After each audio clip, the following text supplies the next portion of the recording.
Dans un monde juste, chaque enfant devrait avoir un abri, mais ce soir-là, ce n'était pas le cas. Une pauvre petite fille noire demanda à un millionnaire, « Puis-je dormir dans la niche du chien ?»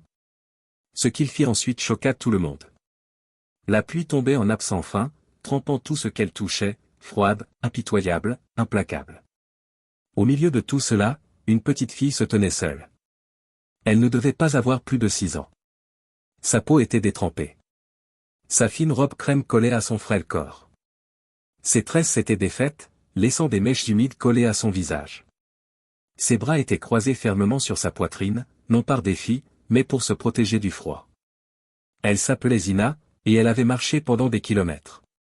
Elle n'avait ni parapluie, ni chaussures, ni maison. Et pourtant, elle s'arrêta. Enfin, devant une grande maison immaculée, au bout d'une rue calme et riche. Non pas à cause de la maison, mais à cause de ce qui se trouvait derrière, une petite niche en bois rangée contre une et taillée avec soin. Elle s'en approcha lentement, la pluie glissant sur son nez. Elle s'accroupit devant, les mains jointes, les lèvres tremblantes. C'est alors qu'une voix derrière elle retentit, « Tu ne devrais pas être ici. » Zina se figea. Un grand homme, vêtu d'un costume beige parfaitement taillé, se tenait sous la pluie, l'eau coulant sur ses manches et le long de sa mâchoire comme si cela ne le dérangeait pas. Ses cheveux noirs courts étaient trempés, et ses chaussures de cuir coûteuses déjà tachées de boue. C'était Shindu Okafor, milliardaire nigérian de 40 ans, magnate de l'immobilier, réputé pour son sérieux et ses instincts glaciaux en affaires. Il était sorti uniquement parce qu'il avait remarqué que son chien n'était pas revenu dans sa niche. Au lieu de cela, il la trouva. Zina se tourna lentement vers lui, les yeux grands ouverts, mais sans peur. Elle ne fuit pas. Elle ne mentit pas. Elle demanda simplement, d'une voix si douce qu'il faillit ne pas l'entendre, « S'il vous plaît, puis-je dormir dans la niche du chien ?» Shindu cligna des yeux. Un instant, il crut avoir mal compris. Mais elle le répéta. « Juste pour cette nuit. Je ne prendrai rien. Je veux juste que la pluie ne me touche plus. » Sa voix se brisa sur le dernier mot. Shindu resta immobile, incertain de la réalité de la scène. Qui était cet enfant? D'où venait-elle? Pourquoi demandait-elle à dormir dans une niche, comme si c'était un palais? Elle le regardait avec une détresse trop mûre pour son âge. Ce n'était pas un caprice. Ce n'était même pas une supplication. C'était la voix brute de quelqu'un qui avait déjà accepté trop de cruauté. « Je ne veux déranger personne », ajouta-t-elle rapidement, comme pour s'excuser. « J'ai juste vu que le chien avait une maison, et j'ai pensé que moi aussi, peut-être. » Ces mots le frappèrent comme un coup en plein cœur. Shindu s'agenouilla dans la boue, la pluie coulant de ses cheveux à son col.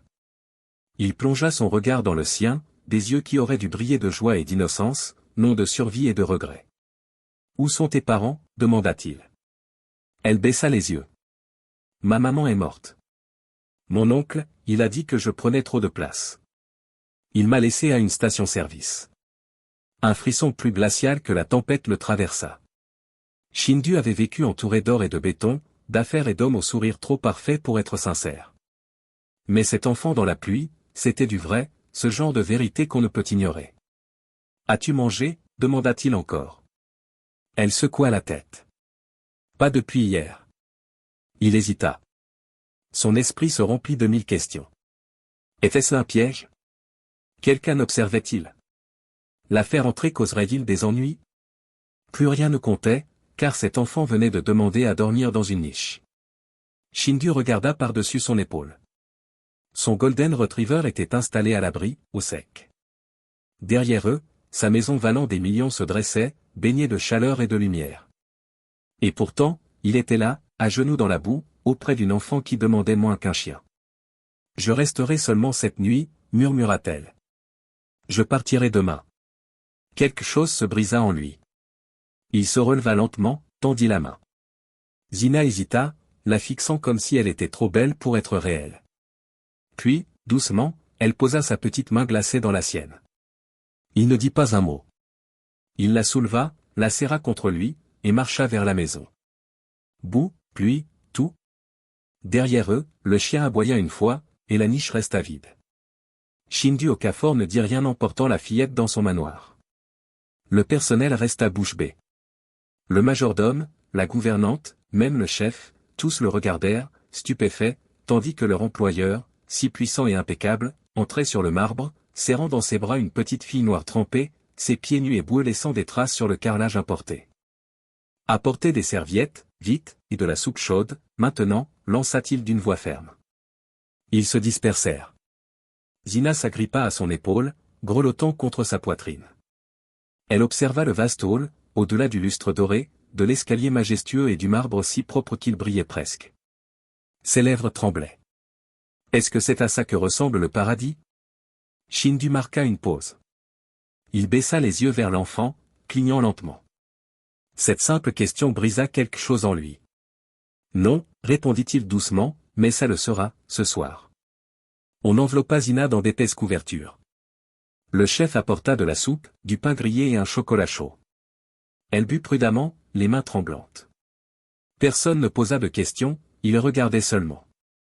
Shindu était assis en face d'elle, encore dans son costume trempé, les coudes sur les genoux, l'observant comme une énigme à résoudre. « Depuis combien de temps es-tu seul ?» demanda-t-il enfin. Zina inspira difficilement. « Depuis la semaine dernière, après que mon oncle m'a laissé, pourquoi n'as-tu pas demandé de l'aide à quelqu'un d'autre ?» Elle baissa les yeux vers le sol. « Je l'ai fait. Une dame à la station-service m'a dit de partir. Un homme a dit que j'allais causer des problèmes. Une femme m'a donné un billet puis a dit à son enfant de ne pas m'approcher. Alors j'ai arrêté de demander. » La mâchoire de Shindu se crispa. Il était déjà passé devant des personnes comme elle, sur des trottoirs, sous des ponts. Il avait pensé qu'elles étaient la responsabilité de quelqu'un d'autre. Que quelqu'un finirait par aider. Et maintenant, une fillette de 6 ans avait préféré demander à dormir dans une niche plutôt que risquer un autre rejet cruel. « Je ne suis pas venue parce que la maison paraissait grande, dit-elle doucement. J'ai vu la niche. J'ai pensé que si quelqu'un construit une maison pour un chien, peut-être qu'il est gentil. » Il avala avec peine. Plus tard dans la soirée, Shindu resta seul dans son bureau, la regardant dormir sur le canapé, recroquevillé comme un chaton sous une épaisse couette. La pluie tapotait encore doucement aux vitres, mais sa respiration était enfin régulière. Puis vint le coup frappé à la porte. « Monsieur, » murmura la gouvernante en entrant, « devons-nous contacter quelqu'un? Les services sociaux? La police? » Il hocha lentement la tête, sans quitter l'enfant des yeux. « Oui, demain. »« Mais juste pour ce soir, elle reste ?» demanda-t-elle prudemment. Shindu se tourna vers elle. Sa voix était basse mais ferme. « Non, elle ne reste pas seulement pour ce soir. » Le lendemain matin, le soleil se leva sur des gros titres qui allaient bouleverser la ville. Un homme accueille une fillette sans abri qui avait demandé à dormir dans la niche du chien. L'histoire explosa après qu'un membre du personnel, ému par ce qu'il avait vu, la partagea en ligne. La photo de Shindu, debout sous la pluie avec Zina dans ses bras, devint virale en quelques heures. Les chaînes d'infos se massèrent devant sa propriété. Les réseaux sociaux s'enflammèrent avec la phrase « Si un enfant a le courage de demander la maison d'un chien, quelqu'un doit avoir le courage de lui offrir une vraie. » Et Shindu, lui, alla plus loin, « Je ne vais pas l'héberger, dit-il calmement au journaliste, je vais l'adopter. » La ville en resta sans voix. Personne ne s'y attendait. C'était Shindu Okafor, l'homme connu pour racheter des entreprises familiales, pas pour les bâtir. Il ne s'était jamais marié, n'avait pas d'enfant. Il avait déjà déclaré ne pas être fait pour être père. Et maintenant, il se tenait fièrement aux côtés d'une petite fille noire, vêtue d'une robe neuve et de chaussures propres, sa main dans la sienne, annonçant la création de la Fondation Zina, dédiée à aider les enfants abandonnés à trouver non seulement un abri, mais aussi l'amour. Et le plus surprenant? Il ne le fit pas pour les éloges. Il ne chercha jamais l'attention. Il refusa toutes les offres d'interviews exclusives et déclara, la seule histoire qui compte, c'est la sienne, et combien d'autres attendent encore sous la pluie, pensant qu'une niche est le mieux qu'ils puissent espérer. Les gens pleurèrent, les dons affluèrent. L'histoire de Zina devint un symbole des enfants négligés à travers tout le pays. L'homme qui voyait autrefois tout en termes de profit voyait désormais le monde à travers les yeux d'une fillette qui avait murmuré un jour, « S'il vous plaît, ne laissez pas la pluie me toucher. » Et cette fillette? Elle cessa de murmurer. Zina souriait davantage maintenant. Elle riait. Elle dansait pieds nus dans le jardin de Shindu et donnait au chien des restes du repas.